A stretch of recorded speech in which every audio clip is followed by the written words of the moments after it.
10 de dezembro de 2023, Maranhãozinho, Maranhão. Ana Caroline Souza Campelo, de 21 anos, desaparece quando voltava do trabalho na cidade que fica a 232 quilômetros de São Luís, capital do Maranhão. Algum tempo depois, ela é encontrada sem vida, sem rosto, sem orelhas, num cenário envolto em medo e terror.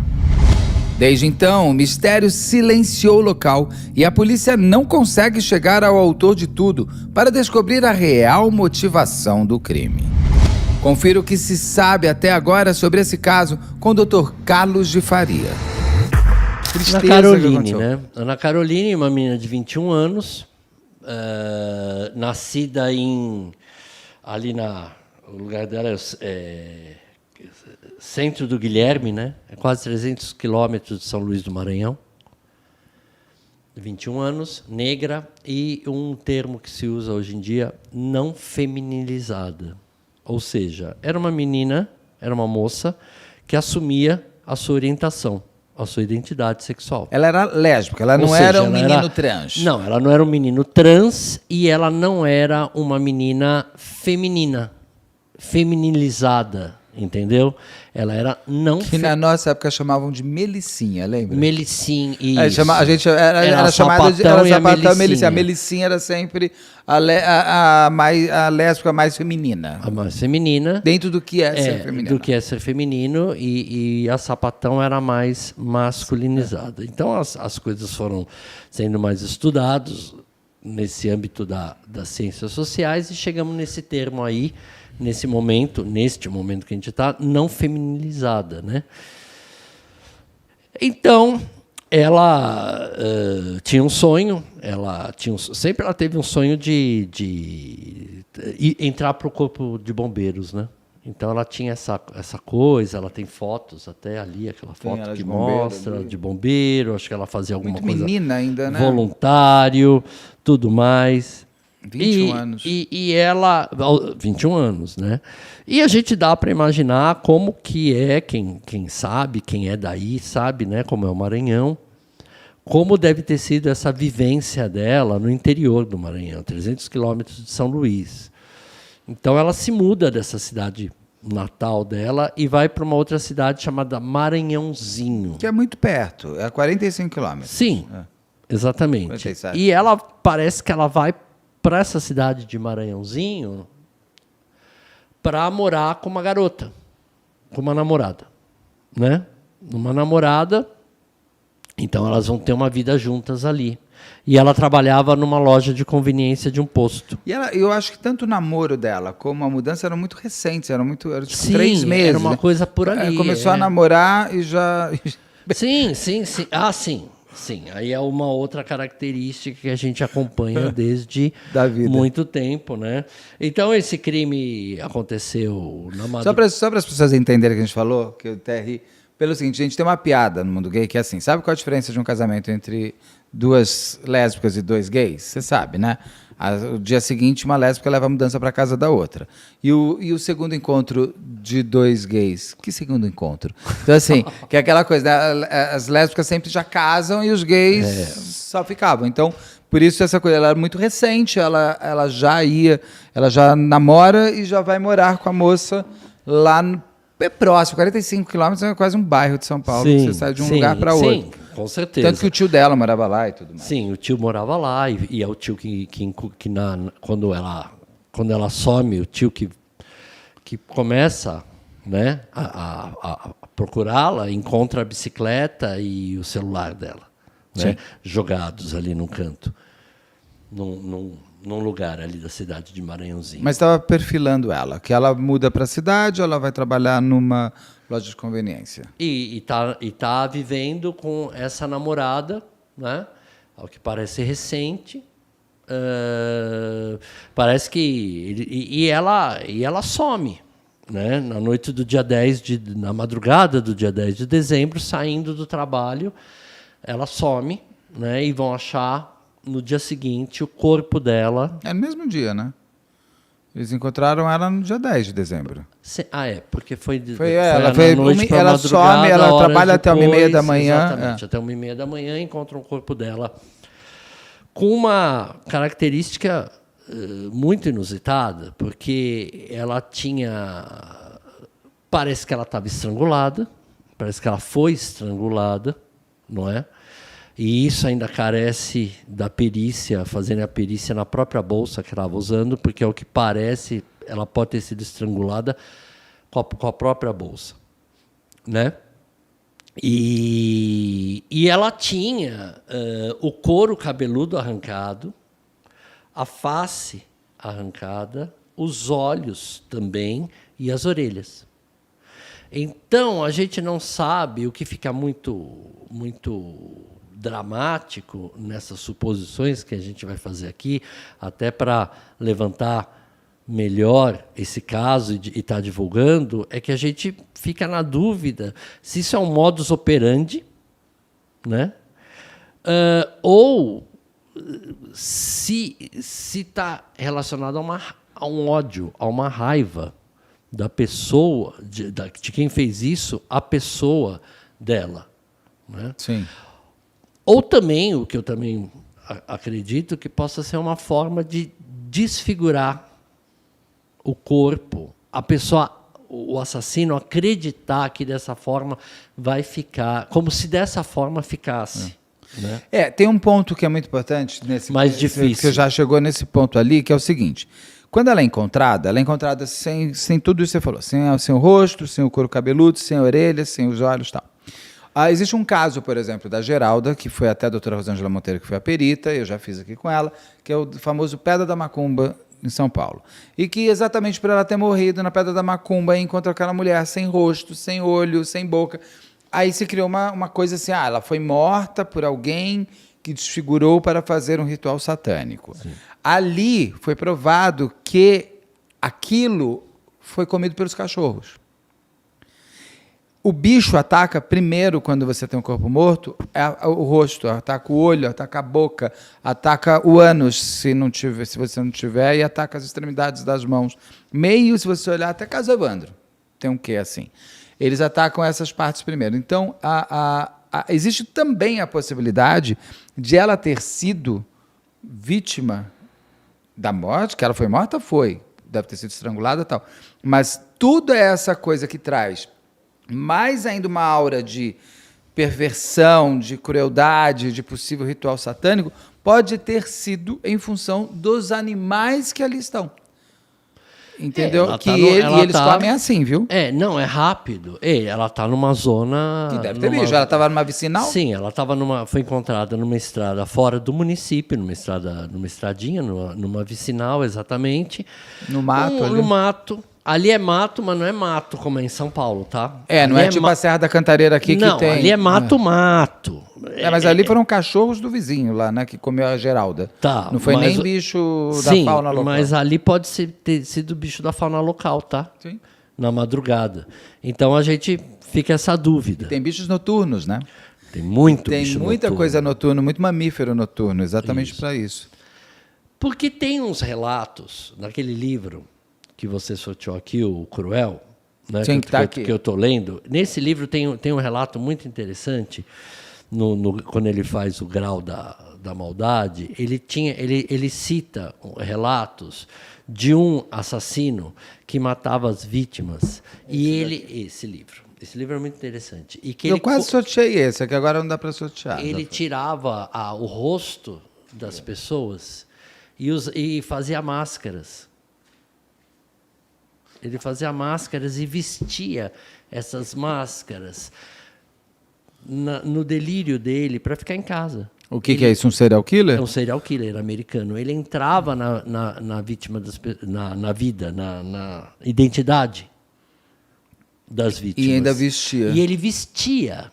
Né? Então, foi encontrado na casa dele, ele tinha uma coleção de escálpulos e de faces que ele usava.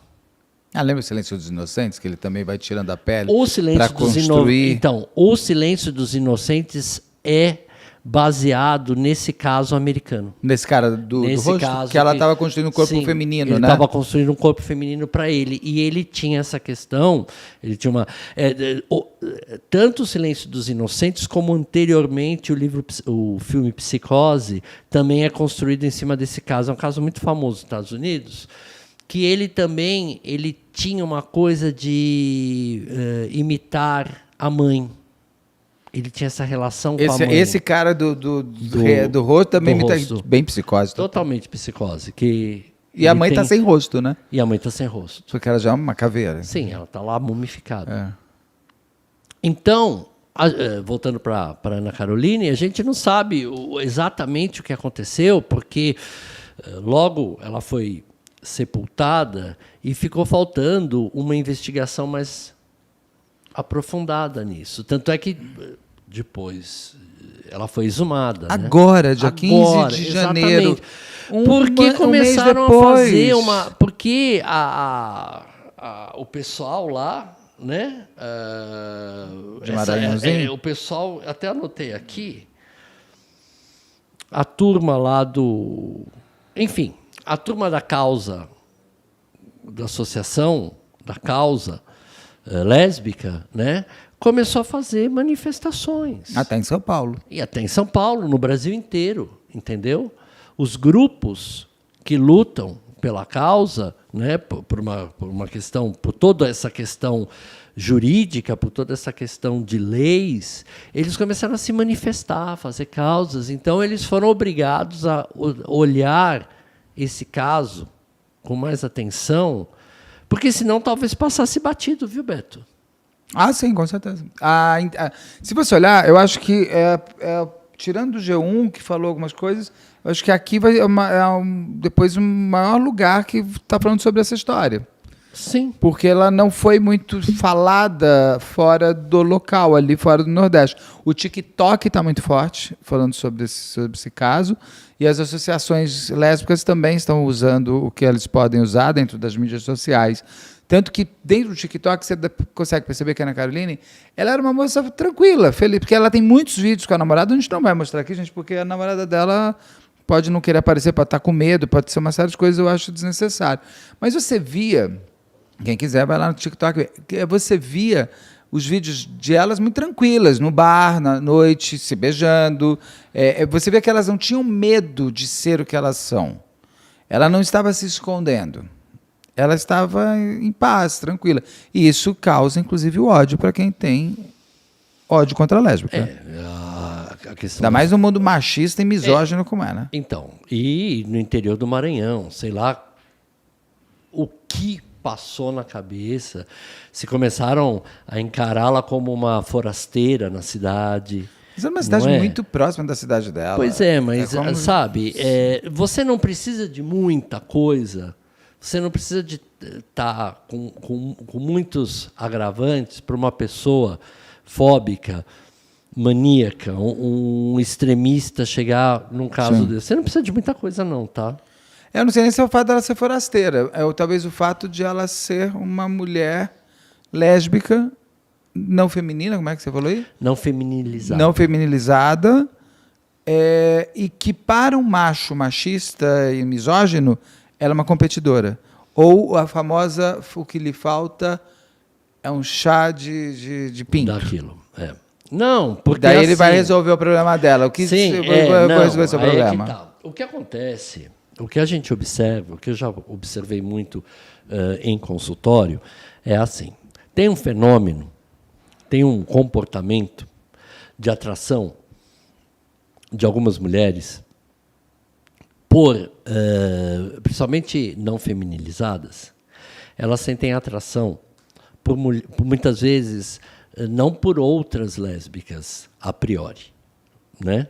Elas têm atração por mulheres heterossexuais. Sim, isso daí era assim na nossa época. Então, esclarecendo isso. Então, muitas vezes o objeto de desejo, né? O objeto de atração, a figura que atrai é a mulher heterossexual, entendeu? A mulher feminilizada.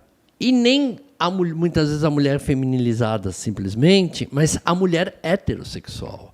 Aquela que está vindo de uma relação que já teve relações anteriores com homens e não foram relações felizes, né? Ou porque elas eram homossexuais e não podiam se assumir, ou tinham uma natureza bissexual e optaram, num primeiro momento, por viver uma vida com homem, né? Aconteceu.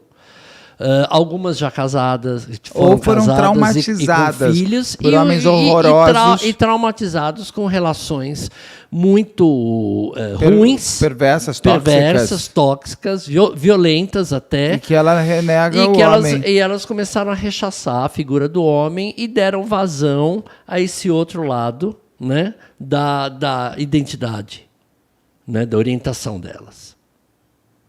Então, essas mulheres, elas têm um componente que atrai muito, não é?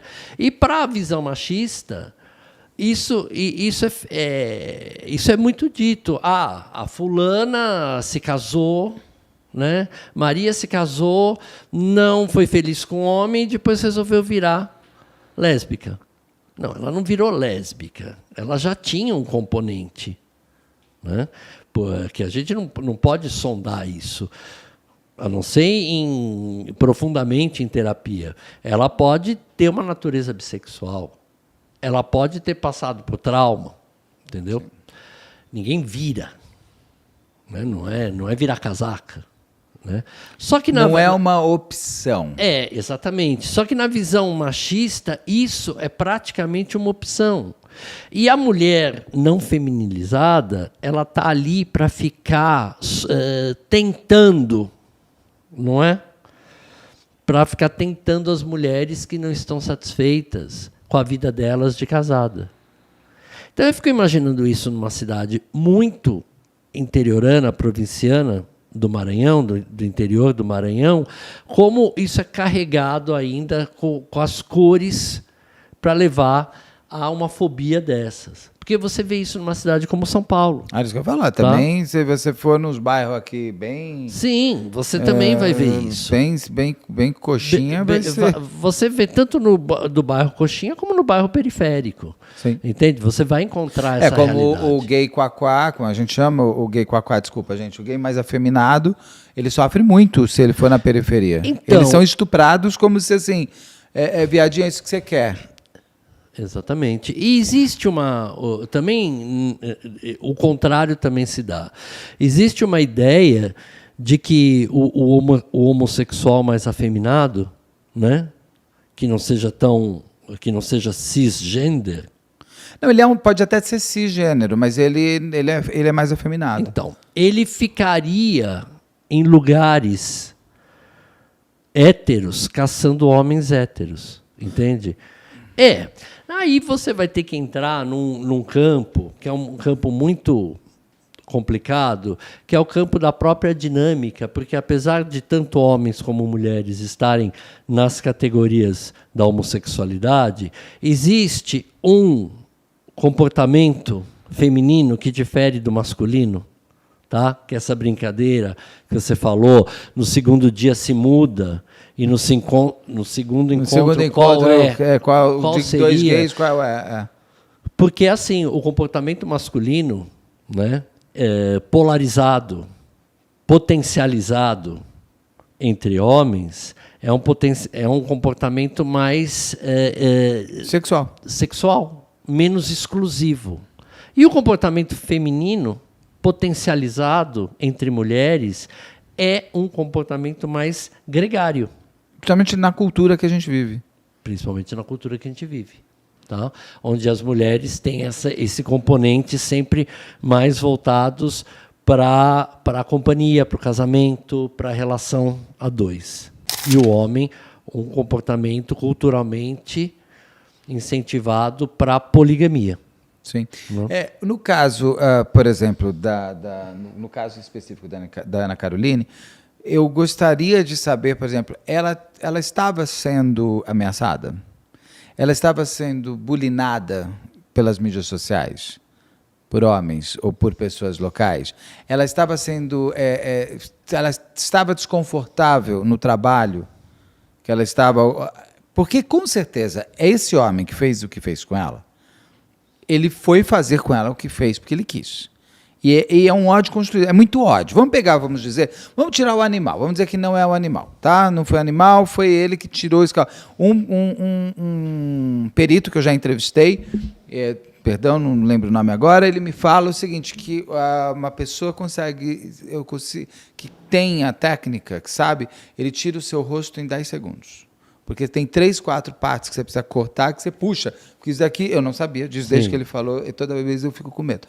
Porque ele me falou que são 3 cortes que você precisa fazer e puxar. E você tira até aqui. Porque isso daqui é só uma capa, não é isso? Sim, que é exatamente. Então ele conseguiria fazer rápido. Que é a ideia da plástica. Porque a gente tem uma sensação de que demoraria horas.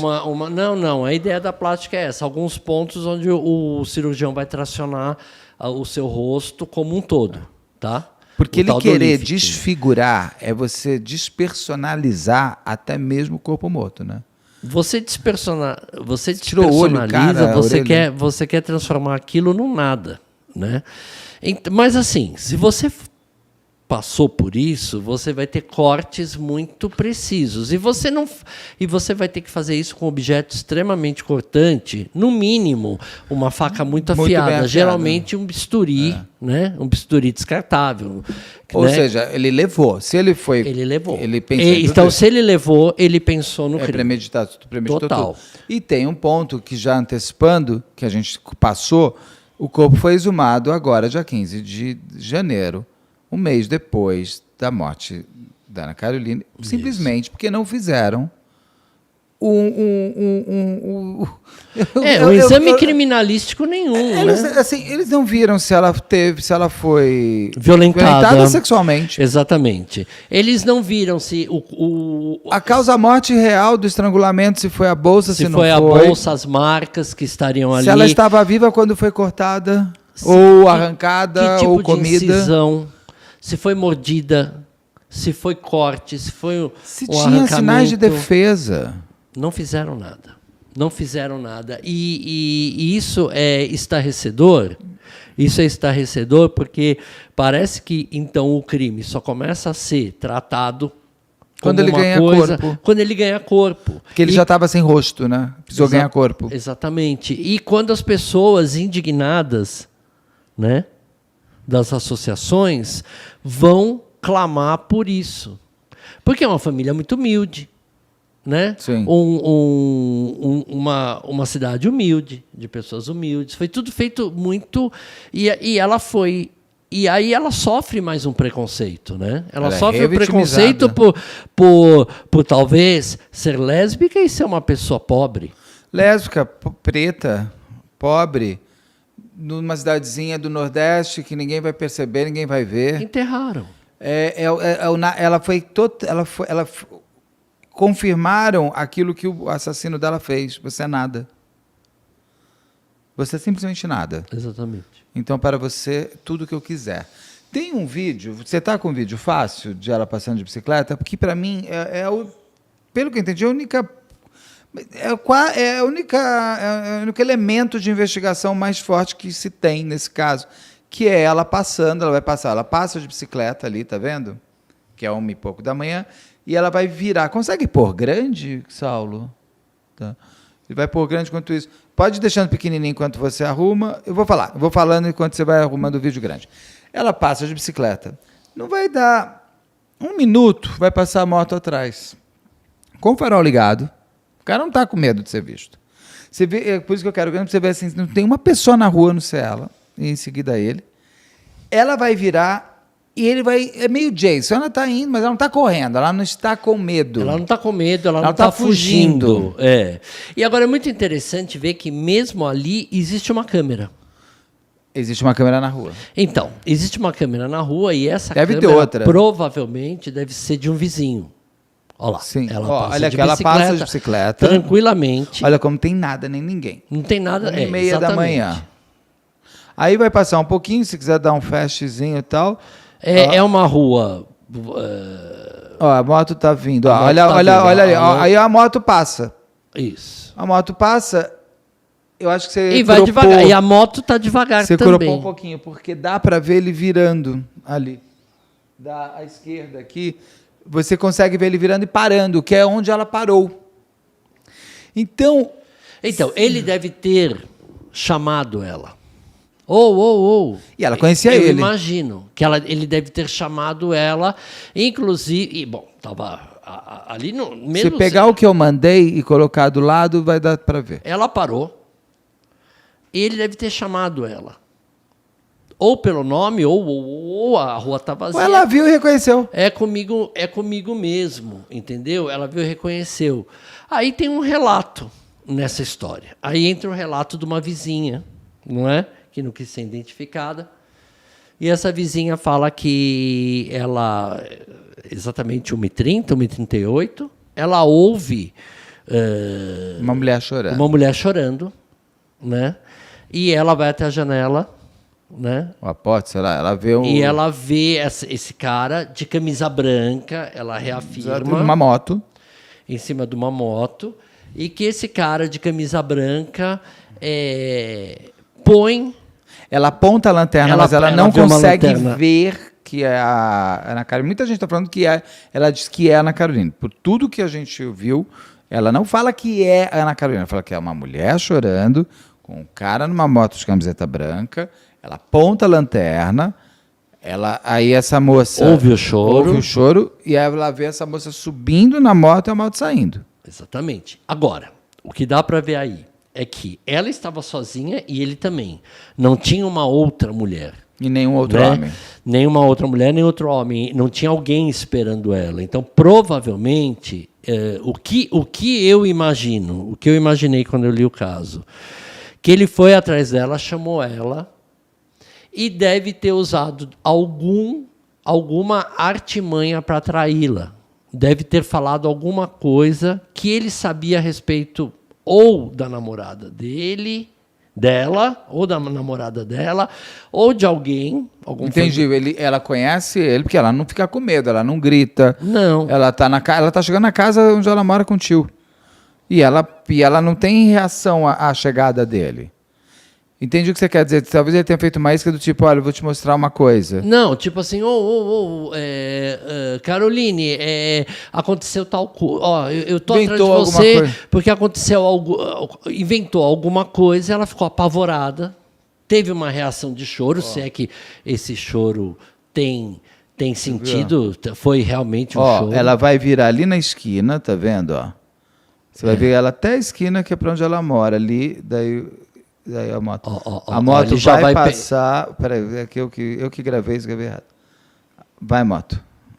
A moto vai passar daqui a pouco. Aí a moto vai chegar. E ele tá de lanterna, ele tá de luz acesa. Quando você não quer ser visto, você não acende nem o farol. Ele vai virar ali na esquina, ó, e ele vai parar. Pela luz você vê, ele parou. Ele parou. Ali ele encontrou com ela. E você vê que ela estava assim, por 1 minuto na frente dele. Será que ela estava esperando ele chegar? Então. Aí a gente tem que elocubrar e pensar em absolutamente tudo. Por ela está exemplo, indo devagar e ele está indo devagar também. ele está levando alguma coisa para ela? Ou ela está levando alguma coisa para ele? Pode ser drogas. Um pode estar vendendo droga para o outro. E um falou, você tem que me pagar, então você vai vir comigo. Tem várias vertentes. A polícia ela tem que abrir todos os leques. Por que ela já não... Ela teve o tempo de já ter entrado em casa. E por que a gente sabe que ela não entra? Porque no dia seguinte, quando o tio vê que ela não chegou e aciona a polícia, ele encontra a bicicleta dela e o celular dela ali. Na porta. Na quase. porta, praticamente na casa dele. Exatamente. Então ela larga as coisas. Ela não foi roubo. Não. Ele não quis roubar nada. Não foi roubo e então a ideia que eu tive é que ela foi convencida por uma história a ir com ele para algum lugar. Ele não. A sensação que você tem é que ele não pôs uma arma na cabeça dela. Não. Porque ela estava esperando ele chegar e ele tá com o farol aceso. Quando esses caras, ele tá sem capacete. Ele está sem capacete, com farol aceso, ele correu muito risco de ser visto e reconhecível. E ele também não imaginava que havia essa câmera. Não imaginava, mas também não estava preocupado de ser visto, né, cara? Se você está preocupado de ser visto, você não vai de camiseta branca, sem capacete e com farol aceso.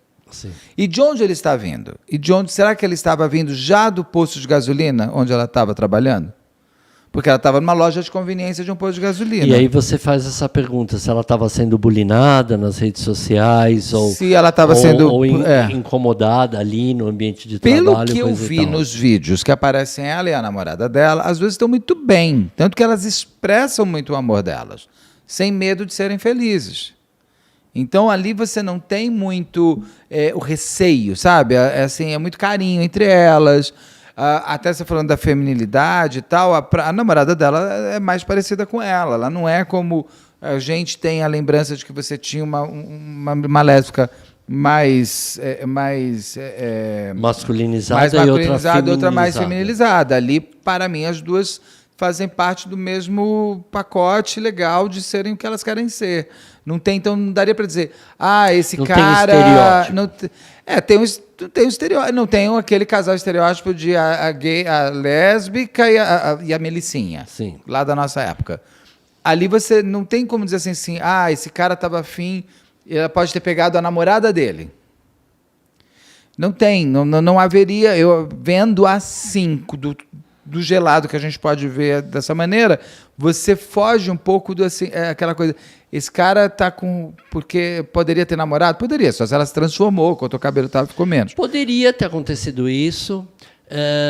Poderia ser alguma parente dele, né?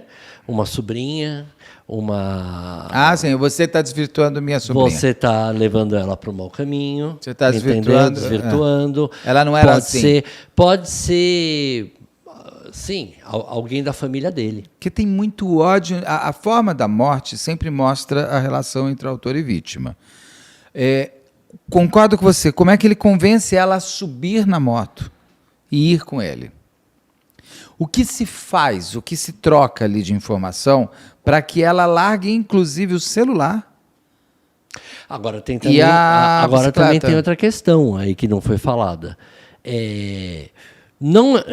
O susto, essa abordagem também não é a abordagem de um assalto, mesmo porque você não tem, dirigindo uma moto, como levar uma pessoa assaltada na garupa. Não tem como. Você não tem uma arma, fala assim, olha, a pessoa senta pula, aqui, eu vou aqui. Não dá, não. Ela é uma pessoa que não é assim, ela estava querendo ser do bombeiro. Ela não foi arrastada. Alguma coisa ela sabia, era uma jovem forte, 21 anos. Não, e ela podia correr. Podia correr, ela podia subir na moto, dar um pulo e empurrar ele. Muitas coisas ela podia ter feito.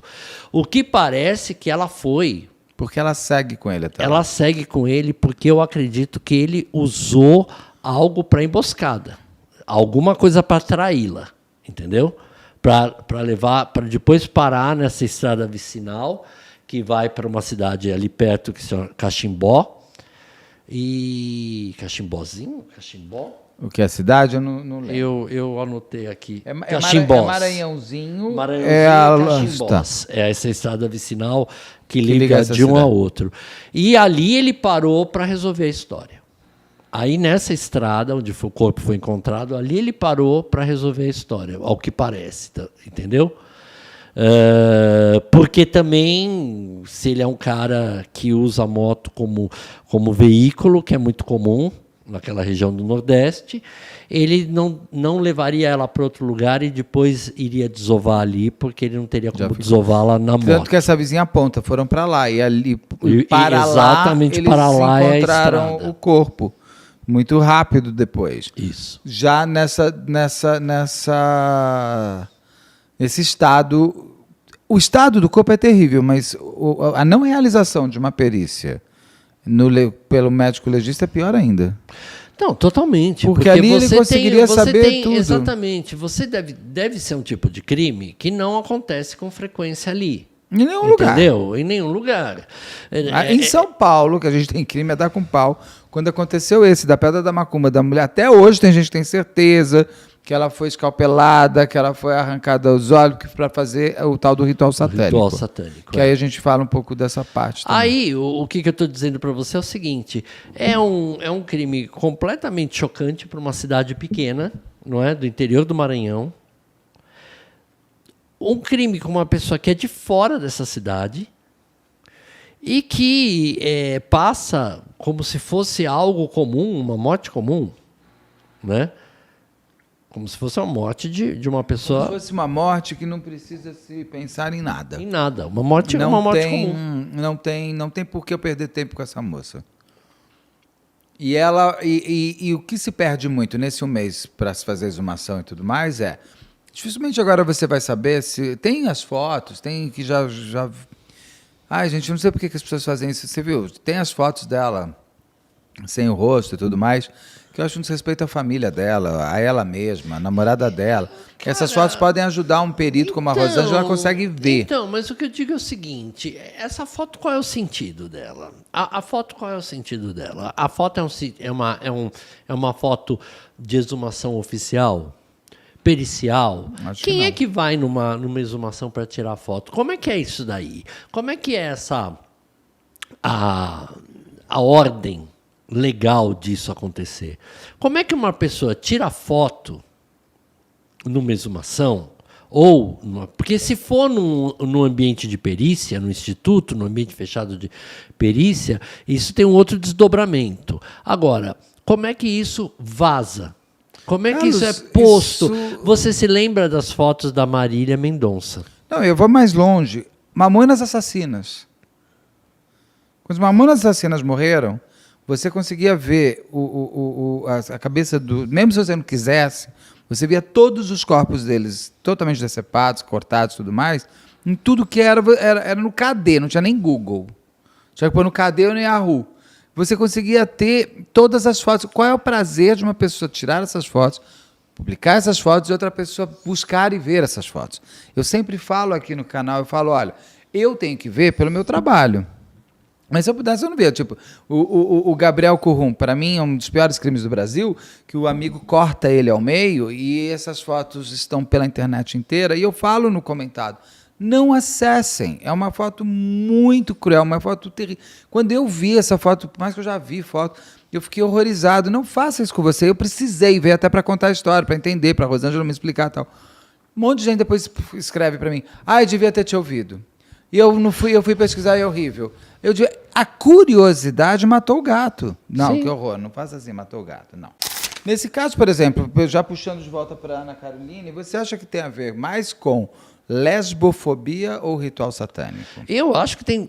Eu acredito que tem tudo a ver com lesbofobia. Agora, isso é coisa de arrancar. Vamos dizer que não foi bicho que comeu. Para que arrancou a pele? Talvez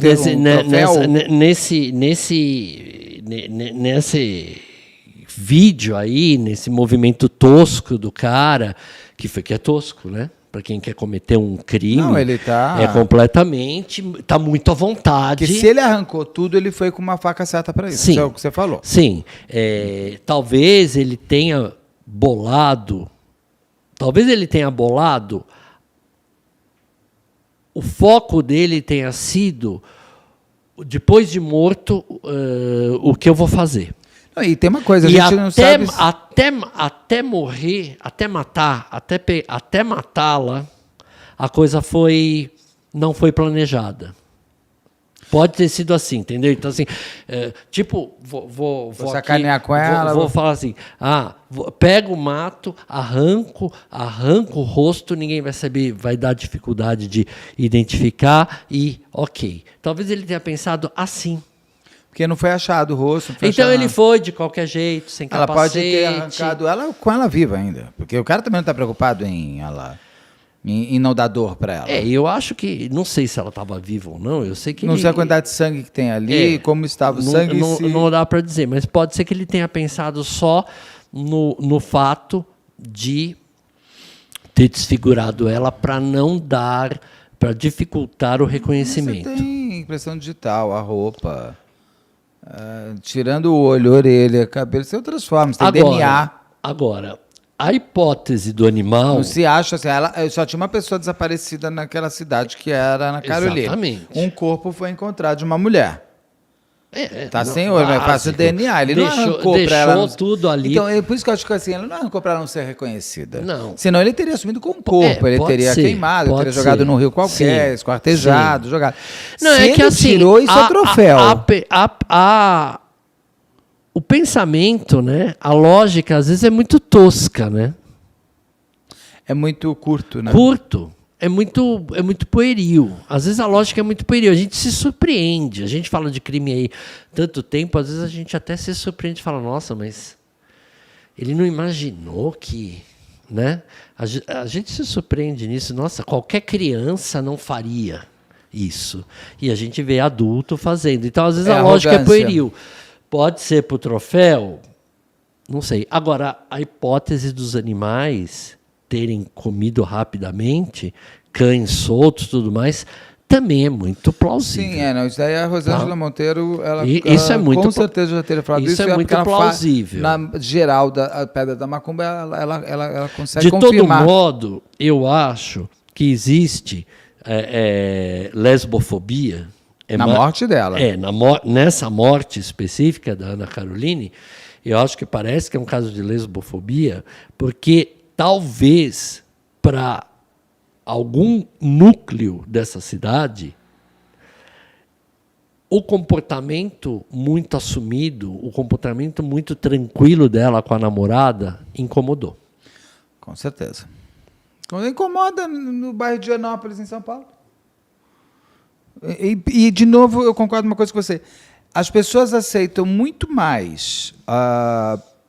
Bom, eu sofri ataque homofóbico no canal, que um cara escreveu ali, Roberto, eu achei assim super legal, eu até apaguei porque eu achei que as pessoas iam encontrar ele, não queria fazer mal para a filha dela. Falei assim, eu acho muito legal, minha filha de 10 anos é sua fã, mas dá para você parar de ficar falando que você é casado, porque eu tenho que ficar explicando para ela que você é casado com um homem, isso não é legal. Primeiro, sua filha de 10 anos tem que estar assistindo esse tipo de canal, que apesar de divertido que é, mas né, uma menina de 10 anos está vendo o crime.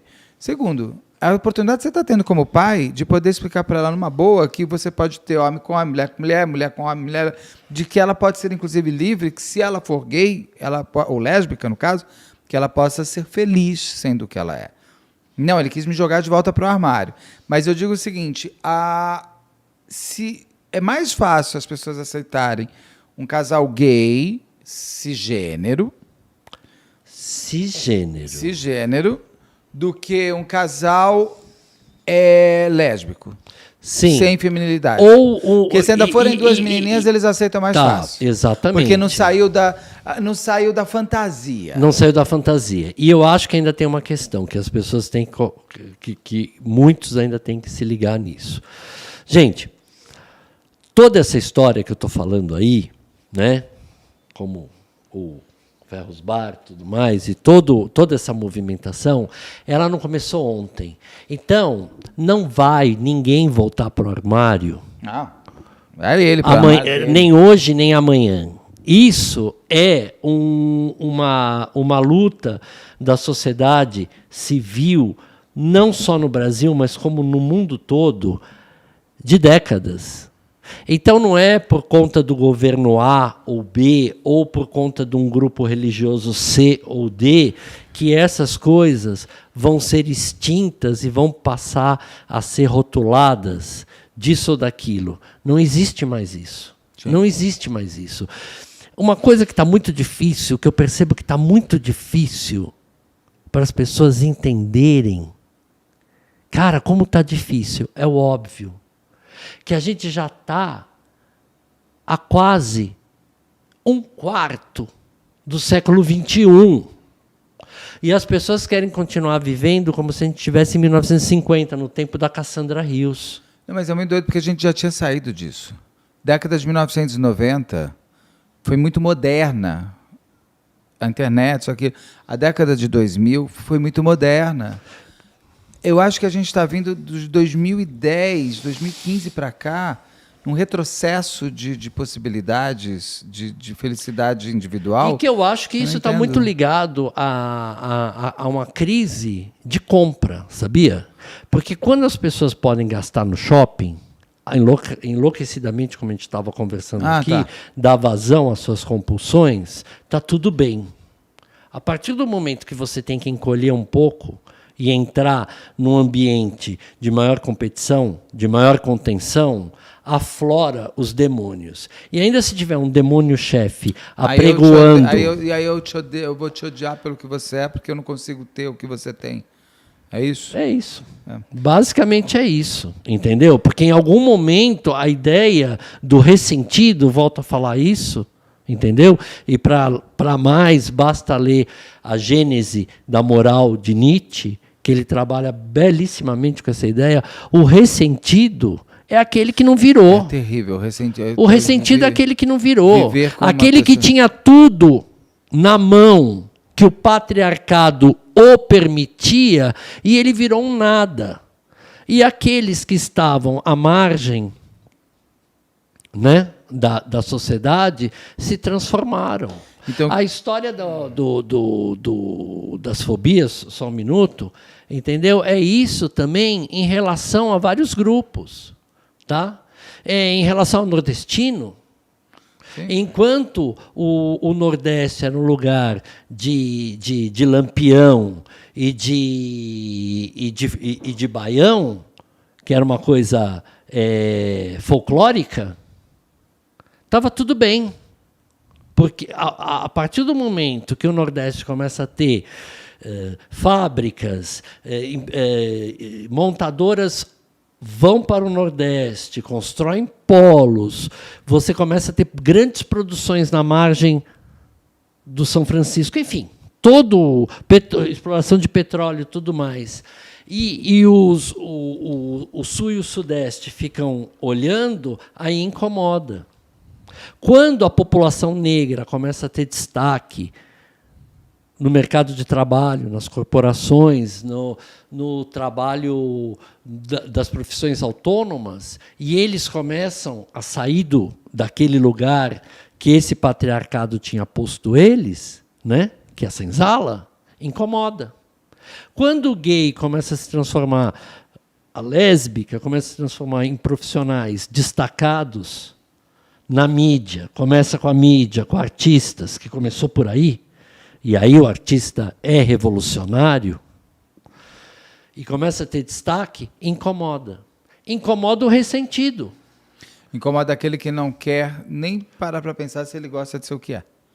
Sim, não para pensar do que ele gosta de ser o que é, e não aproveita, então, o privilégio que ele já tem pela própria sociedade, pela própria cor de pele, pela própria orientação sexual, que é esse privilégio inato, que ele é incapaz de, tão obtuso, de aproveitar.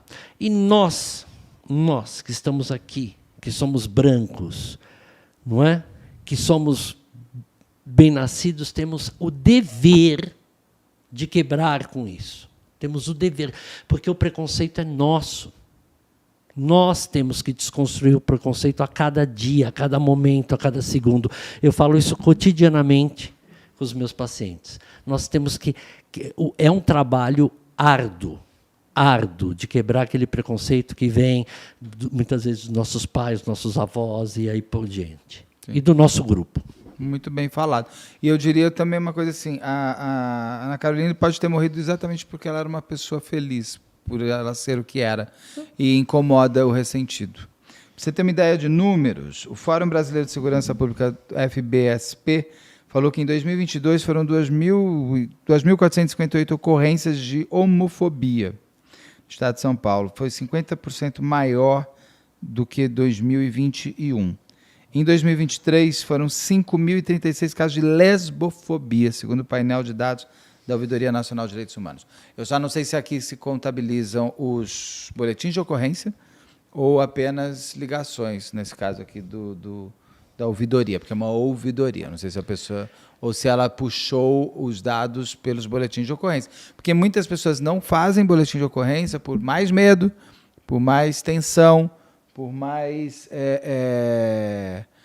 angústia do que pode acontecer. Às vezes é melhor, para algumas pessoas, elas preferem se calar quando elas são vítimas, porque elas podem ser revitimizadas ainda mais, né?